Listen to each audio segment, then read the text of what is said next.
Visit our website startupstories.in for more inspirational stories and updates from the startup world.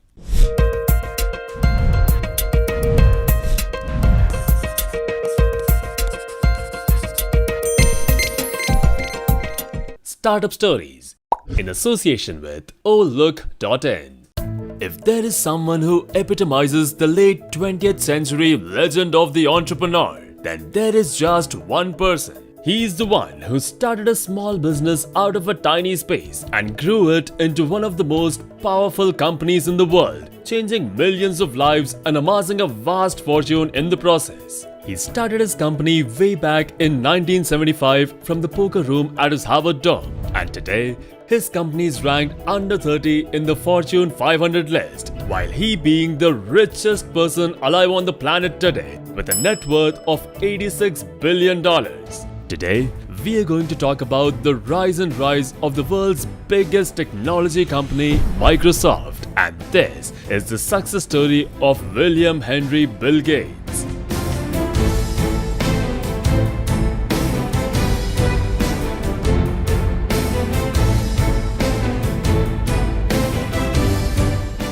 Born on October 28, 1955 in Seattle, Bill Gates is one of the world's most iconic and influential technology innovators. Unlike many of the computer world's other innovators, Gates was relatively privileged as a young child. He attended Lakeside School in his native Seattle, which was a fairly high-end school where children were exposed to, at the time, revolutionary computers. Gates quickly grew passionate about new computer systems and began spending a great deal of time programming using BASIC language. In 1970, at the age of 15, Bill Gates went into business along with his friend Paul Allen. Together, they developed Traf-O-Data, a computer program that monitored traffic patterns in Seattle and netted $20,000 for their efforts. Gates and Allen were determined to start their own company. But Gates' parents wanted him to finish school and go on to college, where they hoped he would work to become a lawyer. He later joined Harvard University. However, lacking a firm grasp on college's purpose and increasingly disillusioned with higher education, Bill Gates dropped out of Harvard University much to his parents' dismay. He, along with his friend Paul, started working on one of the first PC software, which was coded for the MIT's Altair computer system. Later in 1975, Gates and Allen formed a partnership company that they called Microsoft, a blend of microcomputer and software. However, Microsoft started off on a shaky ground. Though their basic software program for the Altair computer netted the company a fee and royalties, it wasn't meeting their overhead. Microsoft's basic software was popular with computer hobbyists who obtained pre-market copies and were reproducing and distributing them for free. According to Gates, only 10% of the people using BASIC in their Altair computer had actually paid for it. In February 1976, Gates wrote an open letter to computer hobbyists saying that continued distribution and use of software without paying for it would prevent good software from being written. Apart from this, Gates had a more acrimonious relationship with MIT's president Ed Roberts, often resulting in shouting matches. The combative Gates clashed with Roberts on software development and the direction of business. Roberts considered Gates spoiled and obnoxious. In 1977, Roberts sold MITS to another computer company and went back to Georgia to enter medical college and become a country doctor. Gates and Allen were on their own. The pair had to sue the new owner of MITS in order to retain the software rights that they had developed for Altair. Later, Microsoft wrote software in different formats for different computer companies, and at the beginning of 1979, Gates moved the company's operation to Washington. With his acumen for software development and a keen business sense, Gates placed himself as the head of Microsoft, which grossed approximately $2.5 million in 1979. At that time, Gates was only 23. Gates personally reviewed every line of code the company shipped, often rewriting code himself whenever he saw it necessary. As the computer industry began to grow, with companies like Apple, Intel, and IBM developing hardware and components, Bill was continuously out on the road, touting the merits of Microsoft software applications. He often took his mother along with him, His mother was highly respected and well connected, with a membership on several corporate boards including IBM. It was through his mother that Bill Gates met the CEO of IBM. In November 1980, IBM was looking for software that would operate their upcoming personal computer, and they approached Microsoft for this. Gates bought an operating system that was developed to run on computers similar to IBM's PC. Gates had to adapt the newly purchased software to work for the IBM PC.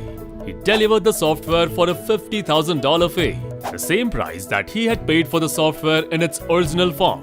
IBM wanted to buy the source code, which would have given them the information to the operating system. Gates refused it. Instead, he proposed that IBM pay a licensing fee for copies of the software sold with their computers. Doing this allowed Microsoft to license the software that they called MS-DOS. Between 1979 and 1981, Microsoft's growth exploded and staff increased from 25 to 128. The revenue also increased from $2.5 million to $16 million. Well, with the increasing popularity of Microsoft, there was another company which was posing a serious threat to their technology prowess, and that was Steve Jobs' Apple. Though their rivalry is legend, Microsoft and Apple shared many of their early innovation. In 1981, Apple invited Microsoft to help develop software for Macintosh computers. It was through this knowledge sharing that Microsoft was able to develop Windows OS, a system that used a mouse to drive a graphic interface displaying text and images on the screen. Bill Gates quickly recognized the threat this kind of software might pose for MS-DOS and Microsoft overall. For the unsophisticated user, which was most of the buying public, the graphic imagery of the competing VC-Cop software, which was used in a Macintosh system, would be so much easier to use. In order to counter this threat, Gates announced in an advertising campaign that a new Microsoft operating system was about to be developed that would use a graphic interface. It was to be called Windows and would be compatible with all PC software products developed on MS-DOS system. Well, the announcement was a bluff and Microsoft had no such program under development. But as a marketing tactic, it was a sheer genius, as nearly 30% of the computer market was using the MS-DOS system and would wait for Windows software rather than change to a new system. Without people willing to change formats, software developers were unwilling to write programs for the VC-Cop system, and it lost its momentum by early 1985. In the same year, Microsoft launched Windows nearly 2 years after his announcement. And since then, there's no stopping to this ever-growing company. Later, in March 1986, Bill Gates took Microsoft public with an initial public offering of $21 per share. Gates held 45% of the company's share and became an instant millionaire at the age of 31. Later, on 1st January 1994, Bill married Melinda, who was Microsoft's product manager. With Melinda's influence, Gates took an interest in filling his mother's role as a civic leader. Later in 1999, with the stock prices at an all-time high and the stock splitting eightfold since its IPO, Gates' wealth briefly topped $101 billion. In the year 2000, the couple combined several family foundations to form Bill and Melinda Gates Foundation. They started the foundation by making a $28 billion contribution. In the same year, Bill Gates stepped down from the day-to-day operations of Microsoft, turning over the job of CEO to college friend Steve Ballmer, who was later replaced by India-born Satya Nadella in February 2014. Well, Bill's intelligence allowed him to see all sides of the software industry, right from product development and corporate strategy. When analyzing any corporate move, he would develop a profile of all the possible cases and run through them, asking questions about anything that could possibly happen. Well, just like every great story, it had many downward turns. But despite its mistakes in the 1990s and early 2000s, Microsoft remains one of the world's biggest and the most influential companies, with Gates as the industry's richest man.